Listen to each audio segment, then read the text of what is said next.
Hi, I'm Pauline Connolly, and I'm here at Molyneaux Tile Carpet Wood, and I'm talking to Mark Commander, who is one of the sales reps at the Shop at Home service. But he has 30 years in the flooring industry and a lot of experience with how to correctly take care of floors. The problem is you buy a new floor and it's beautiful, but a lot of people then wonder, how do I maintain it and how do I keep this floor looking this beautiful? And so we're going to just talk about the different floors and Mark's experience and the best way to take care of them. So if I have a vinyl floor, Mark, what do you recommend to take care of a vinyl floor? Well, first of all, let me say that, you know, number one, the salesperson's responsibility is to sell a customer a product that has enough quality for the area that they're doing. I mean, there's a lot of different qualities, and having the right quality in that area is really important to start with. But just like anything else that takes abuse, maintenance is a really important part of that. And you got to know what to do in order to keep that floor looking new. With a vinyl floor, basically what you can use to maintenance is just ammonia and water, 1 part ammonia, 4 parts warm water. I like ammonia because it cleans the floor and it doesn't have a soapy base. You know, you can still use a vinyl floor cleaner if you prefer that. Those cleaners you buy at the grocery store or at your flooring store can be made by your manufacturer, or they just have some generic stuff that works. You know, if you have to cut mud or things from pets, sometimes you need a little bit of soap to do that. But keep in mind, those cleaners have a little bit of a soapy residue. So when they dry, you know, that leaves a little bit of a sticky film on your floor, which could be a magnet to dirt. Ammonia does not do that. It cleans your floor, doesn't leave a residue, and I feel it's a better maintenance for vinyl. You can use that on both sheet vinyl and vinyl tiles. Okay. What about ceramic tile? Would you suggest ammonia for ceramic tiles? Actually, no. What the recommended cleaner for ceramic tile is white vinegar and water. Ceramic tile is very easy to take care of. It's a glazed product. The maintenance in ceramic tile is the grout. Okay. And the white vinegar will cut the dirt and not leave any type of residue on the grout, because grout is absorbent. It's like, you know, shooting water on your sidewalk. It absorbs into the concrete, and grout's the same way because it is concrete. So anything that hits that is going to absorb in. If you have a soapy solution that you're using for your ceramic floor and it leaves a residue on the grout, it's going to become a magnet to dirt, and that grout is going to get probably twice as dark. Okay. Okay. So that's you know, vinegar is a better product for that. Okay. How about carpets? Carpets, you know, everybody asks about that because you always have little spills. People that have pets have, you know, spills and things. What you use for that is really clear dishwashing liquid. Okay. You don't want to use anything that has coloration, you know, because the color fastens to the carpet. You just use that with a little bit of warm water. As you know, dishwashing liquid cuts grease, so it should cut things, greasy things. If you have mud on your carpet, the best thing to do is not to clean it while it's wet.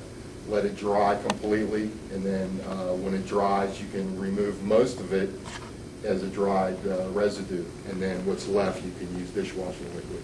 Okay. If you have a tougher spill, like a tar or something like that, there's a product that I like called Chem Dry. You can buy it at floor home centers in the flooring department. It's made by the carpet cleaning company. Much stronger than a dishwasher liquid, but if you need that, then it'll have the strength you need to cut the tar. Okay. And then could you briefly tell us, like, to maintain the carpet, there is the maintaining of the spills, but it also depends a little bit how you vacuum the carpet as well, Yes. right? Yes. You know, misconception is that you vacuum carpet in both directions because you do a better job. Basically, what you try to do is determine the sweep of the carpet and vacuum against the grain, because what it does is if your sweep of your carpet's this way, the suction lifts the pile straight up, and you're actually able to remove the dirt all the way from the backing. Okay. And as you pull the pile up, it gets back into its original position. When you walk on carpet, it wants to flatten out in its natural lean. If you're vacuuming in the wrong direction every time you vacuum, basically that pile's going to keep going down and down, and pretty soon the vacuum will not be able to lift it up. Right, you'll just be pushing the carpet back down in its Yeah. natural lean over and over again. Another important thing is, you know, if you have different carpets in your home, you have to reevaluate the sweep in each room. Right. Because they could be going in different directions from your main area. So rule of thumb is when you're pulling the vacuum back, the carpet should start to look darker. You can actually feel the resistance of the pile direction, and you know you're going the right way and you're benefiting the carpet. Okay. Who knew that it was, that vacuuming would make such a difference? Yeah, it does. What about laminate flooring? There's a, Yeah, laminate flooring is one of the newer floors out, and you know, it is very similar to your kitchen countertop, and everybody has one. So, you know, what I say about that is basically, you know, whatever you've been using on your kitchen countertop, you know, I think you can use on your laminate floor. Okay. You can also use ammonia and water on your laminate floor. okay. You can also use white vinegar and water on your laminate floor. It's just a very durable surface. You can even spot clean it with Windex if you just have one little section you want to hit real quick. That will work.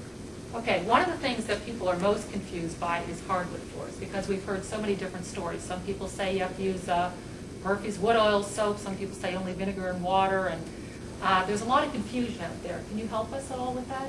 Sure. A lot of people are familiar with wood floors. Maybe they had one growing up. The thing they got to realize is the hardwoods are different nowadays. Back then, they just urethaned the wood, and you could use Murphy's oil soap and things like that to clean, and it would do a nice job of cleaning the finish. Today's no wax floors, pre-finished floors as we install, have aluminum oxide finishes. It's a product that's in urethane. And what you want to do with those floors is you want to use the recommended cleaning solution that your floor company recommends. Most woods companies do make a product for their floor, and you know, basically you can use a Swiffer to apply it. Okay, okay, so stick with the manufacturer's recommended product. Yes, for because that. of the special finish that it has. You don't want to use Murphy's oil soap or anything that you've been used to using maybe in the past. You want to make sure you use the recommended product for that wood. Okay, thank you very much. This You're way welcome. we'll be able to keep our floors, our newly installed floors, looking beautiful. Thank you. You're welcome.